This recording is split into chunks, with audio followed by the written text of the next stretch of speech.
Book 11. The master said, "Those who led the way in courtesy and music are deemed rude, and elegant the later school of courtesy and music. My wont is to follow the leaders." The master said, "None of the men who were with me in Chen or Tsai come any more to my door. Of noble life were Yen Yuan, Min Si Chun, Zhan Po Nu, and Qigong. Sao Wu and Sao Kung were the talkers. Statesmen John Yu and Chu Lu. Su Yu and Su Sa were men of culture." The master said, "I get no help from Hu. No word I say but delights him." The master said, "How good a son was Min Chen! In all that parents and brethren said of him, no hole was picked." Nan Jung would thrice repeat, "The scepter white." Confucius gave him his niece to wife. Chi Kang asked which of the disciples loved learning. Confucius answered, "Yen Hu loved learning. By ill luck his life was cut short. Now there is no one." When Yen Yuan died, Yen Lu asked for the master's chariot to furnish an outer coffin. The master said, "Whether gifted or not, each one speaks of his son." When Li died, he had an inner but not an outer coffin. I would not walk on foot to furnish an outer coffin. Following in the wake of the ministry, it would ill become me to walk on foot. When Yi Yan died, the master cried, "Woe is me! I am undone of heaven! I am undone of heaven!" When Yen Yuan died, the master gave way to grief. Those with him said, "Sir, ye are giving way." The master said, "Am I giving way? If for this man I did not give way to grief, for whom should I give way?" When Yi Yan died, the disciples wished to bury him in state. The master said, "This must not be." The disciples buried him in state. The master said, "Hui treated me as a father. I have failed to treat him as a son. No, not I. It was your doing, my boys." Chi Lu asked, "What is due to the ghosts of the dead?" The master said, "We fail in our duty to the living. Can we do our duty to the dead?" He ventured to ask about death. "We know not life," said the master. "How can we know about death?" Seeing the disciple men standing at his side and winning strength, Su Lu with warlike front, John Yu and Si Kung fresh and yank, the master's heart was glad. "A man like you," he says, "dies before his day." The men of Lu were building the long treasury. Min Su Shen said, "Would not the old one do? Why must a new one be built?" The master said, "That man does not talk. When he speaks, he hits the mark." The master said, "What has the lute of you to do twanging at my door?"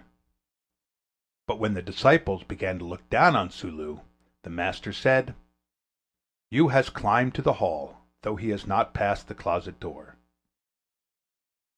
Su Kung asked whether Shi or Shang were the better man. The master said, "Shi goes too far, Shang goes not far enough." "Then Shi is the better man," said Si Kung. "Too far," replied the master, "is no better than not far enough." The Chi was richer than the Duke of Chow. Chu added to his wealth by becoming his tax gatherer. The master said, "He is no disciple of mine. Sound your drums to the attack, my boys." Ai is simple, Shen is dull, Shi is smooth, Yu is coarse. The master said, "Hu is well nigh faultless, and oftentimes empty. Su will not bow to fate, and hoards up substance, but his views are often sound." Su Chang asked, "What is the way of a good man?" The master said, "He does not tread in footprints, neither can he gain the closet." The master said, "Commend a man for plain speaking. He may prove a gentleman. or else but seeming honest. Sulu asked, "Shall I do all I am taught?" The master said, "Whilst thy father and elder brothers live, how canst thou do all thou art taught?" Chen Yu asked, "Shall I do all I am taught?" The master said, "Do all thou art taught." King Si Hua said, "You asked, Shall I do all I am taught? And ye spake, sir, of father and elder brothers.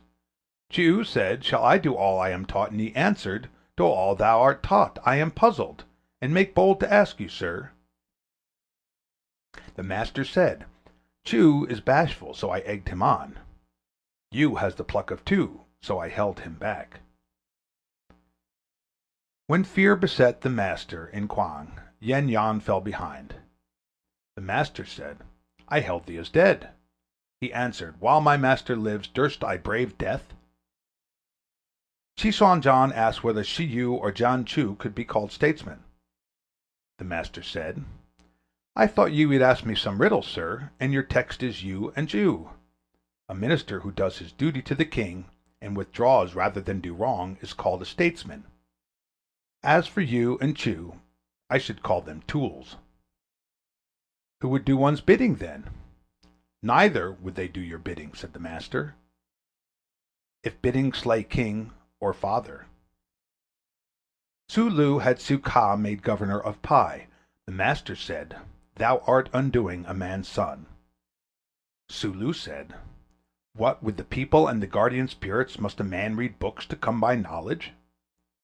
The master said, "This is why I hate a glib tongue."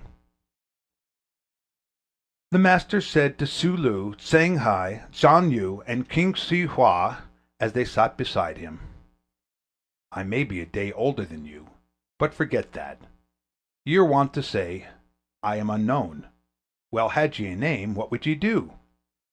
Su Lu answered lightly, "Give me charge of a land of 1,000 chariots, crushed between great neighbors, overrun by soldiery and searched by famine. In 3 years' time I could put courage into the people and high purpose." The master smiled. "What wouldst thou do, Chiu?" he said. He answered, "Had I charge of 60 or 70 square miles, or from 50 to 60 square miles, in 3 years' time I would give the people plenty. As for courtesy, music, and the like, they would wait the rise of a gentleman." "And what wouldst thou do, Chi?" He answered, "I speak of the things I fain would learn, not of what I can do. At service in the ancestral temple, or at the grand audience, clad in black robe and cap, I fain would fill a small part." "And what wouldst thou do, Chen?" Chen ceased to play, pushed his still-sounding lute aside, rose and answered, "My choice would be unlike those of the other three." "What harm in that?" said the master. "Each but spake his mind." In the last days of spring, all clad for the season, with 5 or 6 grown men and 6 or 7 lads, I would bathe in the Yi, be fanned by the breeze in the rain god's glade, and wander home with song. The master sighed and said, "I hold with Tien."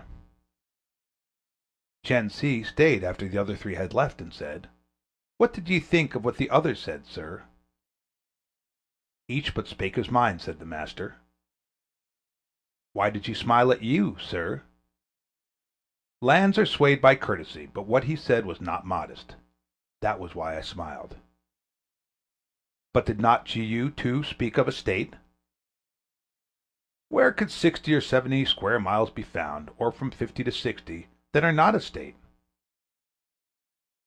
"And did not Ch'i too speak of a state?" "Who but great vassals would there be in the ancestral temple, or at the grand audience? But if Ch'i were to play a small part, who could fill a big one?"